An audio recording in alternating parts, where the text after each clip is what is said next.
What is up, everybody, and welcome back to another YouTube video. Today we are going to be talking about the day number 2 of the Saudi Arabian $2 million LAN. Now, day number 2 was packed with a bunch of action, and let's run through what you might have missed, the general consensus on Twitter. So we're going to start off with talking about Pinq Anas' day 2 comeback. Pinq Anas ended up in first place in the tournament after an amazing last game. Essentially, the stage was set. There was about 4 to 5 points between the top 3. It was a battle between Hellfire and Trippin, who is currently in first place, and then Epico and Malibuka, who were in second, and then Pinq Anas, who I believe were in 5th.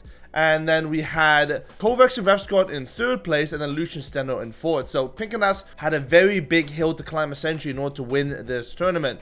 It started off very normal. Unfortunately, Refscott and his duo of Kovacs, they went down early into the game in a mid-game fight. Epico and Malibuka got pressured in the mid-map, and then unfortunately Malibuka went down, but Epico was able to pick him back up.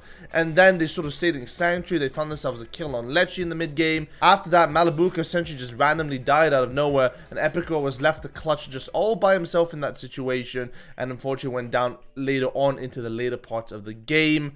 Lucian Center also were taken out, leaving Lucian alive as a solo in that end game. Unfortunately, not able to pick up any points. From there, it was a Pinq Anas show over in the late game. They just dropped down, they jumped through, and they bought themselves a bunch of kills. And essentially, that's what we saw in the meta of no build. Everyone was rifting, and some of the teams that landed very early on into the game, dropping down towards Logan, were able to beam people. We saw Trippin and Hellfire multiple games on the mid-gun, getting multiple 10+ kill, almost wins, and almost wins sometimes as well. And, you know, that was just seemingly the meta. And Pinq Anas in the last game put it up to absolute perfection, and they deserved it after all, after being one of the more consistent duos in this final. The win reaction, as always, was great. Anas, as usual, doesn't really show that much emotion, but he had a little smile on his face when it actually happened. And it was really cool to see another trophy being picked up on a LAN. It really gave you World Cup vibes, and seeing everyone there supporting them was really cool. And of course, we cannot forget the Abu Anas, Papa Anas reaction to the win. Wholesome as always, and definitely my favorite part of the current LAN experience is seeing the parents reacting to their children doing super well. So that was very wholesome, and I enjoyed that a lot. The tournament itself didn't start off, though, too wholesomely, unfortunately. We saw a bit of an interesting situation in the first game of day number 2, with Falconer and Arkham actually landing on Steno and Lush in the first game, seemingly out of nowhere. Now, there was a lot of speculation on Twitter whether or not this was scripted, or this was something that was intentionally done in collaboration with Epicwell, for example, who are, you know, they're both being friends. Ark and Epico have played with each other for a very long time, and I don't believe that is the case. I feel like Ark and Falconer maybe were attempting to maybe help out Epicwell, since he was currently in 2nd place going into day number 2, by trying to land on Steno and Lush. A lot of Twitter threads came out, a lot of people weren't too happy about it, and then in game number 2, they ended up landing back over towards Bugle, no longer interrupting Steno and Lush's performance. Unfortunately for Steno and Lush in that game, they did get the kill initially, and it didn't really harm them too much, so it didn't affect their actual tournament performance. Unfortunately for them, though, the day 2 was a lot worse overall. They ended up with 289 points in total after having an amazing day number 1.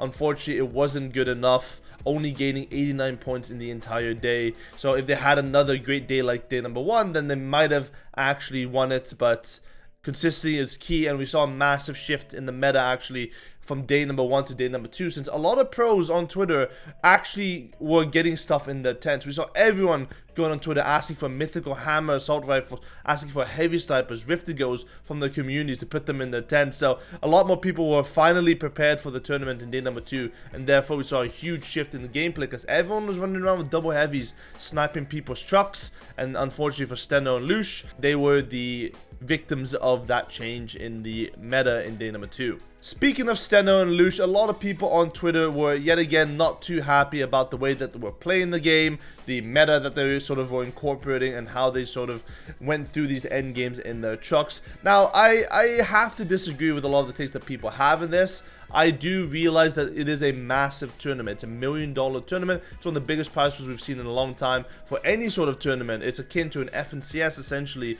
but we all knew going into the tournament that essentially the tournament wasn't going to be the most competitive. We realized as soon as it was a pub game, as soon as it was no build duos as opposed to trios, for example, over Twitch rivals, that we knew that this wasn't the most competitive tournament. So this wasn't a tournament where you really had to focus on the merit of it. I felt like it was a sort of a warm-up tournament that was fun to watch, it was enjoyable to watch, and maybe even fun to play. And of course there's going to be frustrations with that, but you can't really blame the players for playing the game, right? You have to blame the organizers or the game itself for enforcing that sort of format, having no build in the actual tournament. And so I think that the hate was unjustified towards Steno and Lush. They were one of the most prepared duos. They came through the qualifiers, through the opens out of nowhere, qualified, did super well, did well in LAN as well. Unfortunately weren't able to finish it, but you have to give them the respect that they deserve because they were the ones that actually prepared for the tournament, and the only person you can blame in the end is yourself for not actually coming up with these strategies. And that was actually rebutted on Twitter as well. I had a little conversation with Veno on Twitter about this,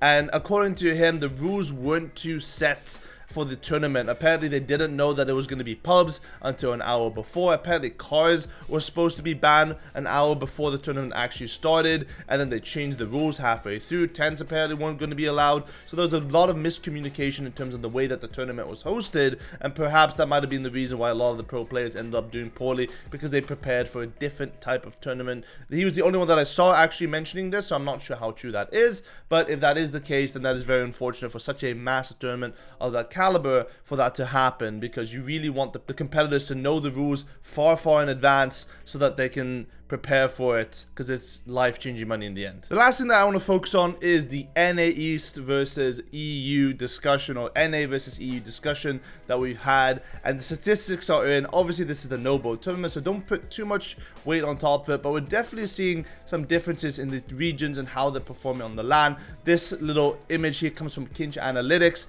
and it shows us that the top 5 are essentially all European players, and we're seeing a heavy focus of EU players all there.